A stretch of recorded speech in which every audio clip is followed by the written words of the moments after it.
आपल्या आयुष्यात काही नातेवाईक असे असतात की आपण जर पुढे चाललो तर त्यांना सहन होत नाही. आता आपण त्याच्या आयुष्यात अजिबातच डोकावत नाही, आपण त्यांच्या कधी उचापत्या करत नाही, कधी त्यांचं नाव काढत नाही. पण आपण पुढे जायलेलं बघून ते बदनाम करायला बघणार, उचापत्या करणार, पाठीमागून चर्चा करायला बघणार आणि त्या परत लोकांना म्हणणार की सांगू नका हा तिला, परत आमच्यात वाद होतील. तुम्हाला एवढी भीती आहे तर मग कशाला उचापत्या करताय?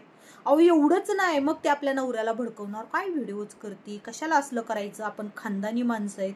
आता व्हिडिओचा आणि खानदानाचा कुठपर्यंत काही लांबपर्यंत संबंधच येत नाही. मग ह्याला भडकवायचं, सासूला भडकवायचं, सासऱ्याला भडकवायचं. अरे तुम्ही तुमच्या आयुष्यात पुढे जायचं बघा ना. तुम्ही आम्हाला बदनाम करण्याच्या नादात इतके खाली पडून जाताय की लिमिटच्या बाहेर खाली पडून जाताय. ह्यातच कळतं की तुमचं खानदान कसं आहे. आणि दुसरी गोष्ट म्हणजे ज्याच्यापाशी तुम्ही चर्चा करताय त्यांच्या सुद्धा नजरेतून तुम्ही उतरताय की अरे बाबा ती बिचारी कधी काही ह्यांच्याविषयी बोलत नाही, पण काय फालतू माणसं आहेत राव, तिच्या पाठीमागून नेहमी चर्चा करतात. ही असं घडतं.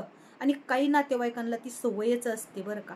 आणि तोंडावर तर इतकं गोड बोलणार की बाई खरंच तुझं लय चांगलं आहे बाई, पण पाठीमागून ते बोलणारच. एवढंच नाही, ते पर्सनल लाईफवर येतात की हिला नवऱ्यानं बंधनात नाही ठेवलेलं, नवऱ्यानं मोकळं सोडलंय म्हणून तर ही अशी राहती, अशी वागती, असं करती.